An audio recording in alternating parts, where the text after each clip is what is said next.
Hello दोस्तों, welcome back to the channel and let's understand accounts. तो सबसे पहले जितने भी बच्चे हमारे क्लास 11th में आए हैं उनके लिए तो बहुत नया सब्जेक्ट है, तो उन्हें मैं बता दूं जो आपका अकाउंट्स है वो एक लैंग्वेज है। अब लैंग्वेज है, किसकी लैंग्वेज है? वो accounts is an language of business. Accounts is a language of business. तो बिजनेस की जो लैंग्वेज है उसको हम लोग अकाउंट्स कहते हैं। अब जब हम किसी भी लैंग्वेज को सीखते हैं तो सबसे पहले हम उसके बेसिक फंडास सीखते हैं। जैसे अगर हमने बचपन में इंग्लिश सीखा था तो हमने ABCD से अल्फाबेट से स्टार्ट किया था। तो इसी तरीके से अकाउंटिंग को समझने के लिए भी उसके कुछ बेसिक टर्म्स हमें समझने की सबसे पहले ज़रूरत है, ताकि अगर आगे जब हम फर्दर बिजनेस की जितने भी सारे नॉलेज ले रहे होंगे, बातें कर रहे होंगे, सो वो ये टर्म्स जब आएंगे तब हमें किसी भी तरीके का कोई कंफ्यूजन ना रहे। सो अगर बेसिक फंडा आपका क्लियर हो जाता है, एक बेसिक आपको टर्म्स जब पता होते हैं तो आप लैंग्वेज को भी अच्छे से समझ पाते हो, as in the same case English के अंदर है। ठीक है, तो चलिए बिना किसी देरी के शुरू करते हैं आज की इस वीडियो को, जिसमें हम लोग करने जा रहे हैं the basic accounting terms. Let's start.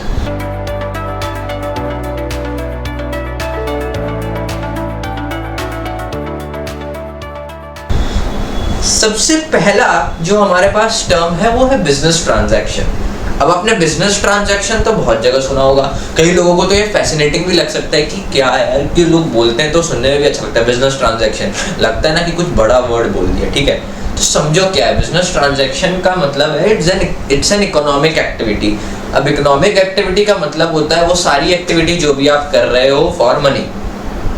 ठीक है, मनी से रिलेटेड आप जितनी भी एक्टिविटी कर रहे हो टू अर्न मनी, वो सारी आपकी इकोनॉमिक एक्टिविटी होती है। और ट्रांजैक्शन का सिंपल ही मतलब होता है performance of an act.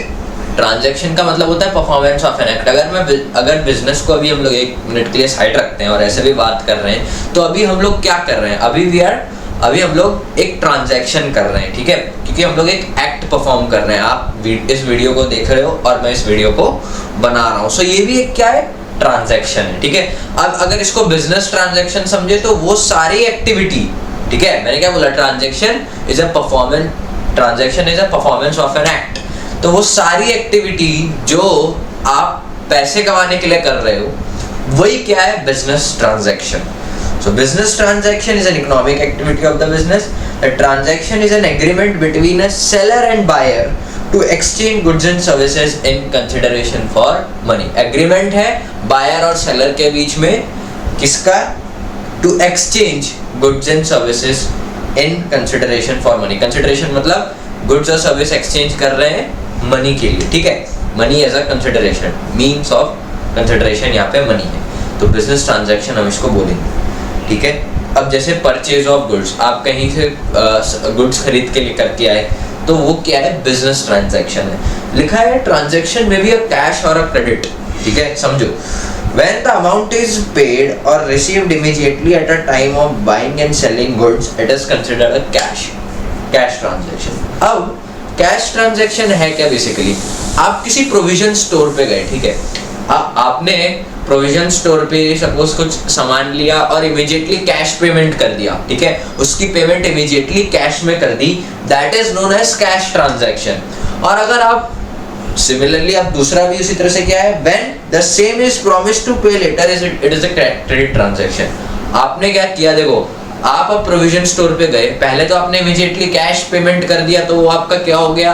Cash transaction. और दोबारा आपने क्या बोला, मतलब उस प्रोविजन स्टोर के सेलर से कि भैया मैं बाद में आपको ये अमाउंट पे कर दूंगा, तो ये अमाउंट आपने क्या करा? प्रॉमिस करा टू पे लेटर। तो अब जो आपने ट्रांजैक्शन करा वो कौन सा ट्रांजैक्शन कहलाएगा? वो कहलाएगा क्रेडिट ट्रांजैक्शन। उधार पे आपने परचेज किया, उधारी कर ली कि भैया मैं अभी मेरे पास फॉर सम रीजन इतना ही अमाउंट है, बट मुझे इतने सामान की नीड है राइट नाउ, तो मैं आपको ये अमाउंट बाद में पे कर देता हूँ। तो ये कौन सा? Credit transaction.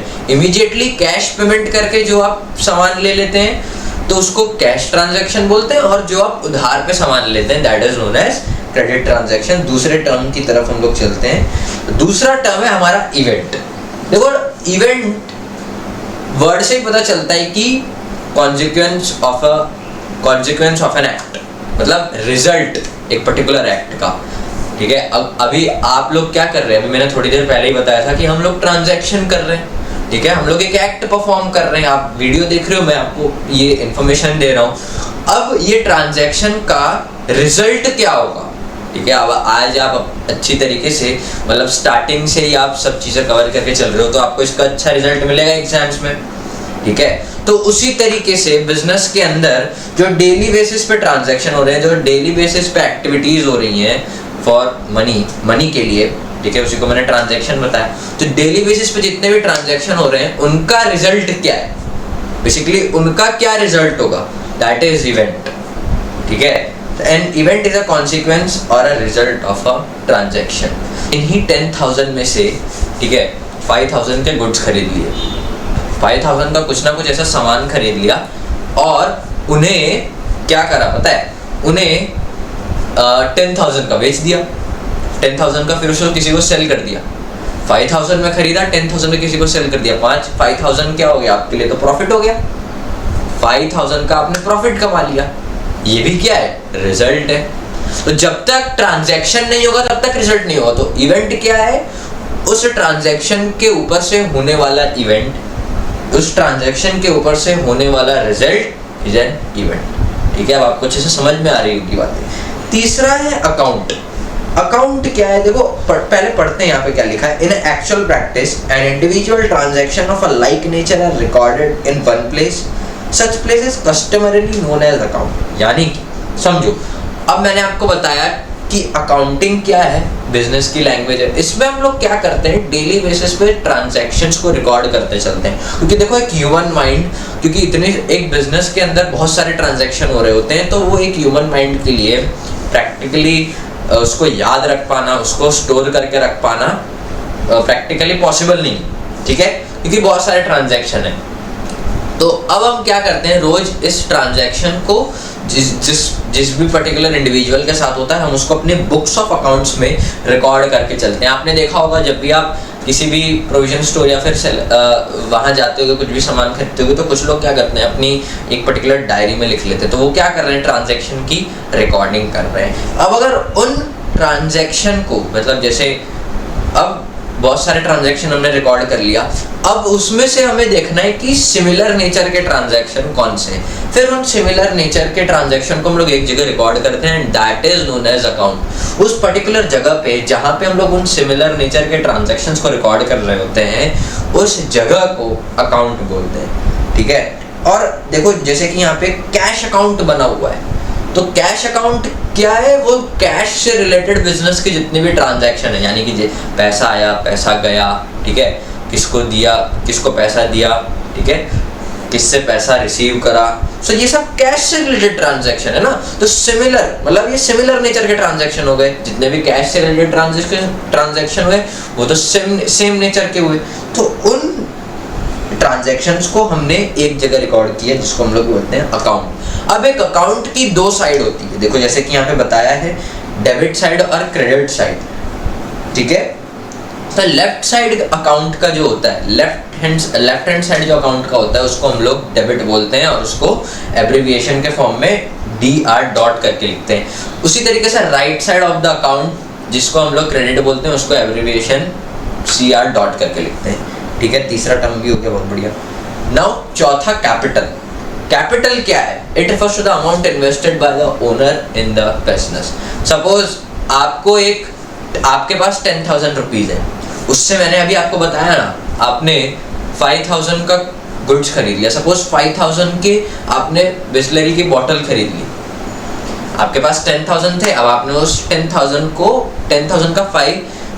में से 5,000 की बिस्लरी की बॉटल्स ले ली और उन्हें सेल आउट कर दिया।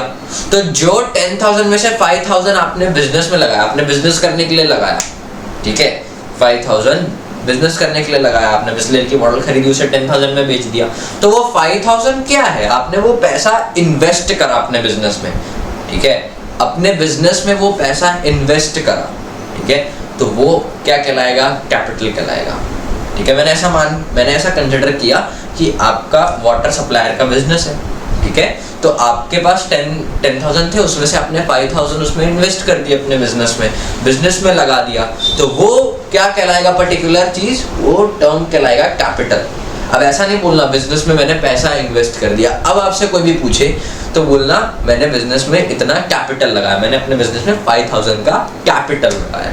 ठीक है, अब आगे समझते हैं एंटिटी। एंटिटी क्या है? एंटिटी और business entity means an economic unit that is formed for earning income by providing services or selling goods। अब जैसे मैं बात करूं, आपका वाटर सप्लायर का बिजनेस था, तो वो बिजनेस आप एक पर्टिकुलर जगह पे परफॉर्म कर रहे होगे, या तो आपने कहीं आपकी शॉप होगी या फिर आपने कहीं पे रेंट पे शॉप ली होगी, इट वुड बी एनीथिंग, कुछ भी हो सकता है। ठीक है, तो वो एक पर्टिकुलर शॉप या फिर वो आपका office is known as a business entity. कैसे? क्योंकि वहां से आप क्या कर रहे हो, देखो यहाँ पे इतना लिखा है कि जहाँ पे एक्टिविटीज परफॉर्म्ड हो रही होंगी फॉर अर्निंग इनकम। ठीक है, आप उस पर्टिकुलर ऑफिस या उस पर्टिकुलर शॉप के अंदर एक्टिविटीज परफॉर्म कर रहे हो, आप वाटर सप्लाई कर रहे हो, तो आपकी उसके ऊपर से इनकम आ रही है, तो वो जगह क्या कहलाएगी? वो जगह is known as business entity, business enterprise. ठीक है, तो आप किस तरीके से अर्निंग कर रहे हो? By providing goods and services, तो नॉर्मल सी बात। ठीक है, उसके बाद आ जाता है 6 ड्राइंग्स। अब आपका वाटर सप्लायर का बिजनेस है। ठीक है, अब आपने, जब मैंने बोला कि आपने 5000 बिजनेस में लगाया, तो उसको हमने क्या बोला? कैपिटल बोला। अब बिजनेस में से आप पैसा विड्रॉ भी तो कर सकते हो। देखो, बिजनेस में से आप पैसा विड्रॉ करते हो अपने पर्सनल कंजम्पशन के लिए, उसी को ड्राइंग्स बोला जाता है। आपने 10,000 में से 5,000 का कैपिटल बिजनेस में लगाया, और उस 5,000 में से 1,000 पैसा विड्रॉ कर लिया, पैसा निकाल लिया फॉर पर्सनल कंजम्पशन, उसी को क्या बोलेंगे? ड्राइंग्स। तो drawings it could be cash or a value of goods withdrawn by the owner for a personal use is known as drawing। अगर आपने कैश निकाला या फिर आपने कोई पर्टिकुलर अपने बिजनेस में से ही कोई गुड्स निकाले, जैसे वाटर सप्लायर्स में आपने देखा वो बड़े बड़े जग आते हैं, वो जग ही आपने पर्सनल कंजम्पशन के लिए अपने घर में रख लिया, तो वो भी क्या कहलाएगा? ड्राइंग्स। ठीक है, नेक्स्ट अकाउंटिंग टर्म है रेवेन्यू। और रेवेन्यू, जैसे सपोज रेवेन्यू क्या होता है? Revenue is the amount received or receivable by the enterprise from all sources such as sales of goods, rent received, interest received, etc। तो revenue वो amount है जो आप रिसीव करते हो from your all sources of income. आपकी जितनी भी इनकम सोर्सेज है उस पे से जो आप अमाउंट रिसीव करते हो, that is known as revenue. अब मैं बोलूँ, आपके वाटर सप्लायर के साथ साथ कई और बिजनेसेस भी हैं। सपोज आपने किसी को लैंड, आपकी लैंड थी, आपने उसको रेंट पे चढ़ा रखा है। ठीक है, आपके पास एक ऑफिस था, आपने उसको भी रेंट पे दे दिया। ठीक है, और भी बहुत सारे बिजनेस हैं। सपोज आप एक कार डीलर भी हो वाटर सप्लाई के साथ साथ, हो सकता है ना। तो जब हम इन सब बिजनेसेस के, तो आपके सोर्सेज ऑफ इनकम हो गए, आप कार डीलर हो, आप वाटर सप्लायर हो, आप लोगों को जो है अपना ऑफिस रेंट पे दे रखा है, आपने अपना लैंड रेंट पे दे रखा है, तो इन सब सोर्सेज से जब आपको इनकम रिसीव होगा, that is known as revenue. ठीक है, so revenue is the amount received और receivable by the business enterprise from the all sources. ठीक है, सच एज आप अपनी गुड सेल कर रहे हो, आप कार डीलर हो तो आप कार सेल करके आप रेवेन्यू अर्न कर रहे हो, वाटर सप्लायर हो तो वाटर सप्लाई करके रेवेन्यू अर्न कर रहे हो, दैट इज नोन एज। समझिए। उसके बाद आता है 8th term expense. Now expense is the cost incurred for generating revenue. Suppose अब आपका वाटर सप्लायर का बिजनेस है। अब आपने देखा होगा वाटर सप्लायर के अंदर हम वो अपना एक उनका प्रॉपर मिनी ट्रक होता है, उसके अंदर वो लोग वाटर सप्लाई करते हैं। ठीक है, वो वाटर सप्लाई करने के पीछे जितने भी एक्सपेंस, जितने भी उनको खर्चे आए हैं, देखो वाटर सप्लाई करने के पीछे खर्चे बहुत सारे हो सकते हैं। इलेक्ट्रिसिटी का खर्चा आ सकता है। ठीक है, जिस व्हीकल से वाटर सप्लाई हो रहा है उसका फ्यूल का खर्चा आ सकता है, समझ रहे हो। ठीक है, फ्यूल का खर्चा आ सकता है, आपका मैन पावर कॉस्ट आ सकता है। तो ये सारे जो कॉस्ट हैं, ये अल्टीमेटली आपको रेवेन्यू जनरेट करके दे रहे हैं। ठीक है, आप फ्यूल भरवा रहे हो किसके लिए? वाटर सप्लाई करने के लिए, वहां से तो आपको इनकम आएगी ना। आप मैन पावर को सैलरी दे रहे हो तो आपको इनकम क्यों दे रहे हो? अपने रेवेन्यू में से दे रहे हो, वो आपके लिए अल्टीमेटली रेवेन्यू लेके आ रहे हैं। आपके वाटर सप्लायर्स आपके लिए रेवेन्यू लेके आ रहे हैं। तो तो इस पर्टिकुलर रेवेन्यू को आप बिजनेस ओनर हो तो आपके लिए रेवेन्यू आप जितने भी सोर्सेज से रेवेन्यू जनरेट करने में जो भी आपका एक्सपेंस हो रहा है, जो भी आपका खर्चा हो रहा है, उसी को मेनली एक्सपेंस बोला जाएगा। देखा कितने वेरियस तरीके से आप खर्चे कर रहे हो बिजनेस के अंदर, उनको हम लोग क्या बोलेंगे, एक्सपेंस। समझ रहे हो? उसके बाद income, it refers to the difference between revenue and expense. देखो इनकम पहले आपने सुना होगा, अगर रेवेन्यू और इनकम, तो आपको ये दोनों सिमिलर वर्ड्स लगते होंगे, पर इन एक्चुअल प्रैक्टिस अब आप अकाउंटिंग सीख रहे हो, रेवेन्यू और इनकम में डिफरेंस है। ठीक है, कैसे डिफरेंस है? सपोज अब आपने वाटर सप्लाई करके आपने 50,000 या फिर 1 लाख रुपीज़ अभी तक अर्न करे, तो वाटर सप्लाई करके 1 लाख रुपीज़ अर्न करे। कार डीलर भी हो आप, तो आपने अपने डीलरशिप वाले बिजनेस से जो है 1 लाख और अर्न कर लिए। फिर रेंट आपने रेंट भी बहुत सारा रिसीव कर लिया लैंड से, ऑफिस से, तो आपका जो टोटल रेवेन्यू आया हर आपके सोर्सेज से वो 3 लाख रुपीज़ था।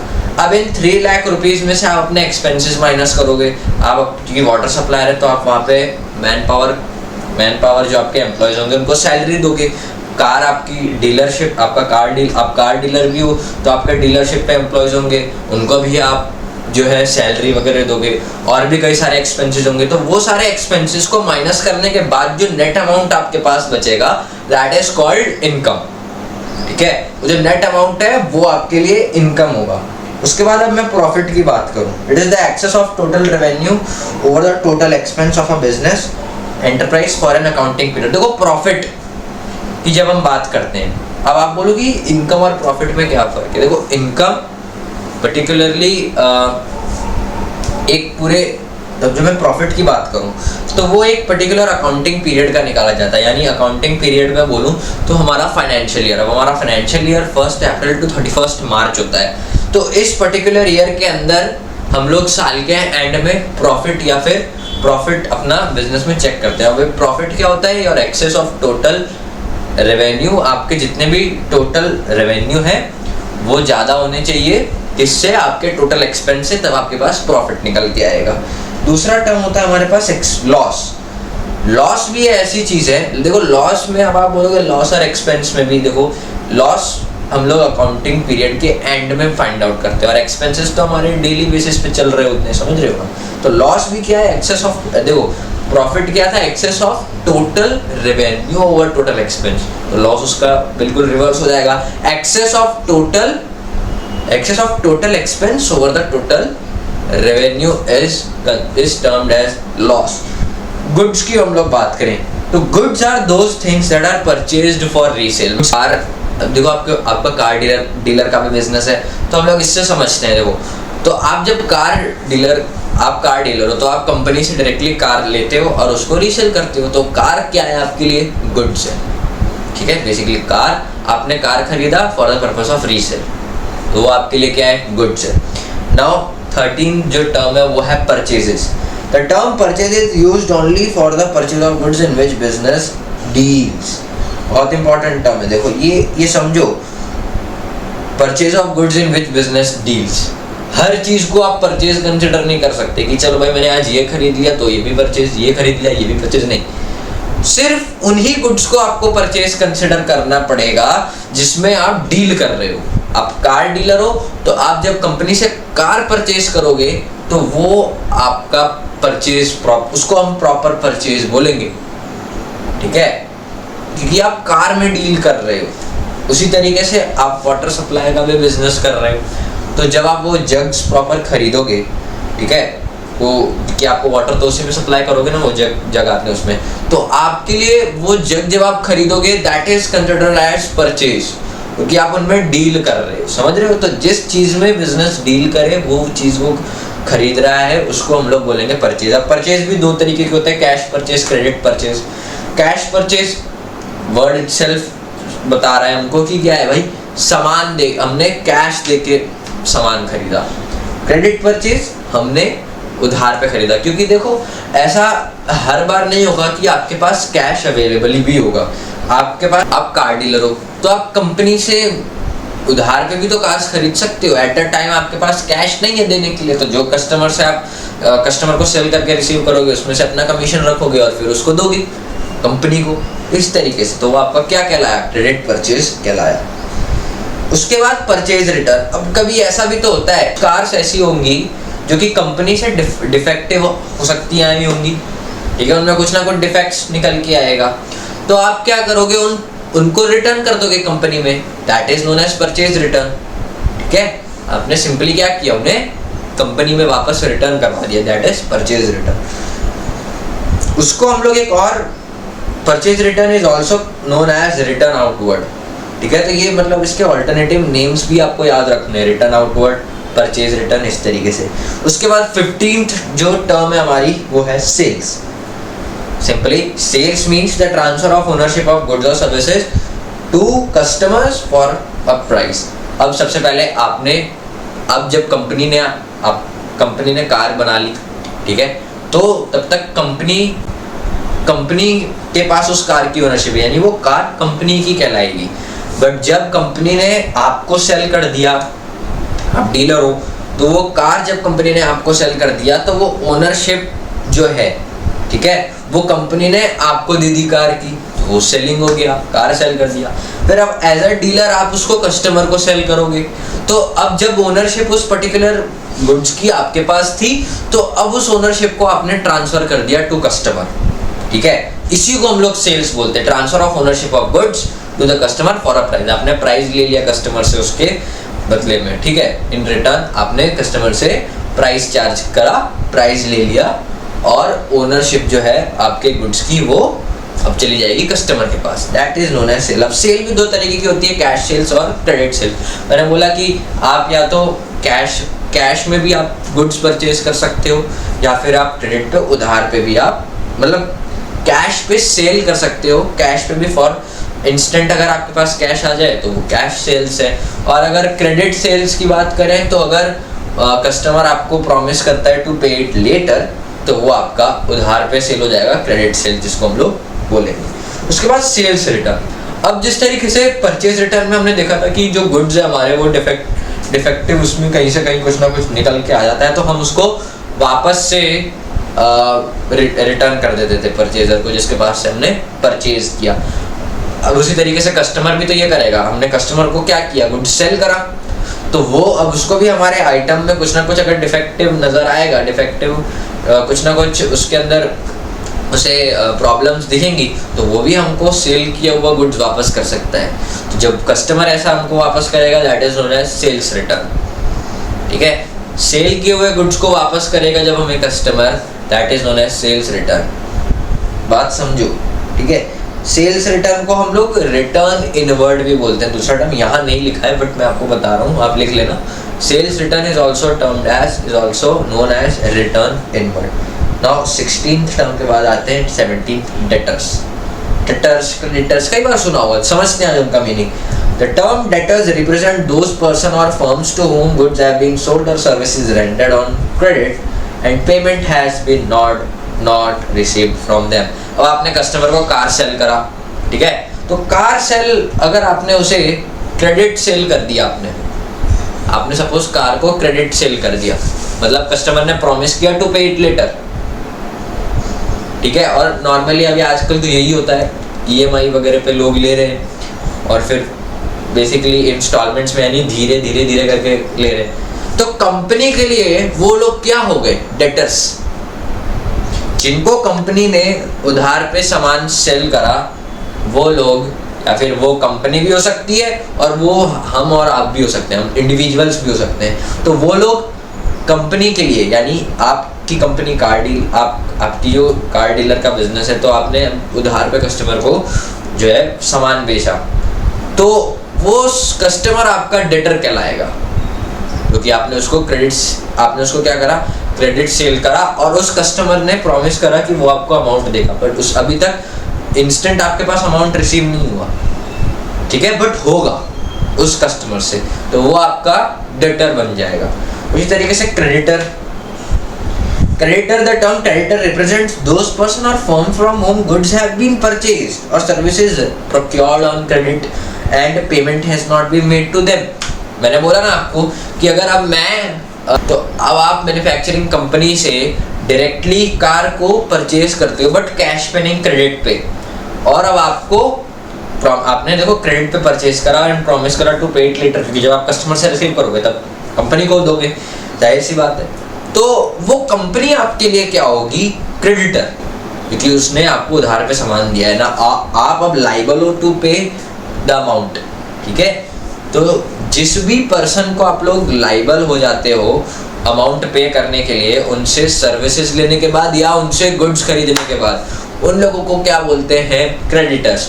और जो पर्सन्स आपके टुवर्ड्स लाइबल हैं टू पे मनी, और जो आपको पेमेंट करने के लिए जो लाइबल हैं, समझना मेरी बात, आप जिसको पेमेंट करने के लिए लाइबल हो वो क्रेडिटर्स हैं आपके, और जो लोग आपको पेमेंट करने के लिए लाइबल है वो आपके डेटर्स हैं। उसके बाद वाउचर समझते ना, voucher is evidence of a business transaction. अब आप आज सुनो, आपने देखा होगा जब भी आप कुछ चीज़ परचेज करने गए होगे तो आप उसके बिहाफ में क्या आपको वो सेलर देता है? बिल देता है। तो वो बिल एज एन एविडेंस है, वो बिल एज ए एविडेंस काम करता है कि भाई ये ट्रांजैक्शन पर्टिकुलरली हुआ है। हम आगे अभी अकाउंटिंग में भी पढ़ेंगे कि जब हम कोई भी ट्रांजैक्शन रिकॉर्ड करते हैं ना ट्रांजैक्शन, तो उसको वाउचर्स के बेसिस पे करा जाता है, क्योंकि वाउचर्स को ही वो एविडेंस कंसिडर करके हम लोग रिकॉर्डिंग करते हैं ट्रांजैक्शंस की। विदाउट वाउचर्स हमारे पास प्रूफ कहाँ से रहेगा कि वो ट्रांजैक्शन हुआ है ना, ये बात। नाउ स्टॉक की बात करें तो the unsold goods lying in the warehouse is called stock.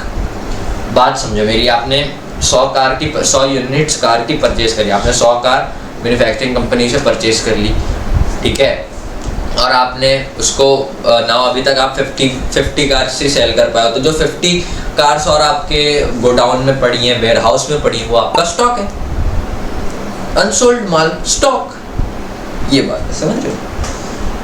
देखो नाउ डिस्काउंट से तो हम सभी फेमिलियर हैं, क्योंकि हर जगह हम लोग जाते हैं, डिस्काउंट तो मांगना भाई बनता है। तो now discount is the reduction, पर समझना यहाँ पे अकाउंटिंग टर्म्स में, now discount is the reduction in the price of goods और from the amount to be paid by the customer.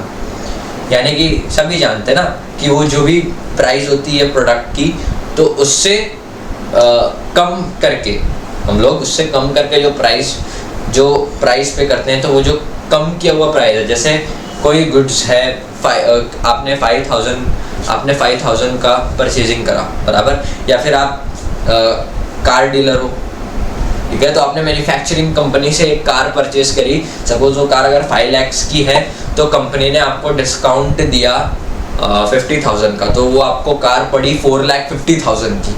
तो जो 50,000 है वो क्या है? डिस्काउंट कंपनी के थ्रू आपको मिला है। और डिस्काउंट भी कंसिडर किए जाते हैं 3 तरीके से, trade discount, cash discount, rebate. Trade discount क्या है समझो बात को। अब मैंने बोला कि 5 लाख रुपीस की कार थी, कंपनी ने आपको 50,000 कम करके यानी 4,50,000 की कार दी। तो जो 50,000 जो था वो कंपनी ने सेट रखा था कि भाई हाँ इस टाइम पर जो भी डीलर हमसे खरीदेगा हम उसको मैक्सिमम 50,000 का डिस्काउंट देंगे। तो देखो ट्रेड डिस्काउंट में क्या लिखा है? It is given under a fixed percentage by the seller. तो फिक्स्ड परसेंटेज हो गया कि भाई 50,000 का डिस्काउंट सबको देना है, वो डिस्काउंट क्या कहलाएगा? ट्रेड डिस्काउंट, ठीक है। दूसरा है कैश डिस्काउंट। अब भाई ऑलरेडी ट्रेड डिस्काउंट आपको मिल गया, 5 लाख रुपीस की कार पे 50,000 का डिस्काउंट आपको ऑलरेडी मिल गया, बट अब आपको क्या करनी? कैश में पेमेंट करनी है। भाई आपने सामान खरीदा है, या तो उधार पे या तो क्रेडिट में परचेज होगा, या तो कैश परचेज किया होगा। मान लेते हैं आपने कैश परचेज किया है, तो जब अब ये कार आपको ट्रेड डिस्काउंट के बाद भी 450 की पड़ रही है, आप मैन्युफैक्चरर से और थोड़ा नेगोशिएशन कर रहे हो, आप बोल रहे हो यार 450 नहीं देंगे, हम तो 430 देंगे। तो अब जो 430 आप दोगे और 20,000 का पेमेंट के टाइम पर जो आपको मैन्युफैक्चरर से डिस्काउंट रिसीव होने वाला है, वो होगा cash discount. When the discount is allowed to the customer at the time of payment is called cash discount. अब रिबेट बस समझो, discount allowed by the seller to its customer in exceptional case. समझते हैं rebate क्या? ये भी एक तरीके का डिस्काउंट है। आपने देखा होगा कभी हम लोग कुछ सामान जब खरीदने जाते हैं तो अगर कोई सामान आउटडेटेड है, यानी कि उसकी फॉर सम रीज़न वो मार्केट में अभी ट्रेंड में नहीं है, बट फिर भी हम उसको खरीदने जाते हैं। जैसे अभी इलेक्ट्रिक कार्स का बहुत इलेक्ट्रिक कार का ट्रेंड चल रहा है, इलेक्ट्रिक व्हीकल्स का ट्रेंड चल रहा है, ठीक है। तो ऐसा एंटिसिपेशन, मतलब ऐसा आने वाले समय में अजम्पशंस हैं एक्सपर्ट्स का कि जो पेट्रोल कार्स, डीजल कार्स जो है, फ्यूल से चलने वाली व्हीकल्स हैं, उनका जो डिमांड है वो कम हो जाएगा as compare to electric vehicles का डिमांड बढ़ जाएगा। तो अगर उस टाइम पर आप फ्यूल कार्स परचेज करने जाते हो, petrol car, diesel car purchase करने जाते हो, तो आपको स्पेशल डिस्काउंट मिलेगा, क्योंकि वो पर्टिकुलर चीज़ अब उस टाइम पे ट्रेंड पे नहीं है। तो ऐसे एक्सेप्शनल केसेस पे अगर आपको डिस्काउंट मिलता है तो उसको हम लोग बोलते हैं रिबेट। आई होप आपको मैं समझा पाया हूँ अच्छी तरीके से 21 अकाउंटिंग टर्म्स आज की इस वीडियो में। हम लोग मिलते हैं नेक्स्ट वीडियो में और कंटिन्यू करेंगे अपने इसी टॉपिक को कॉल्ड बेसिक अकाउंटिंग टर्म्स। तब तक के लिए thank you very much for watching.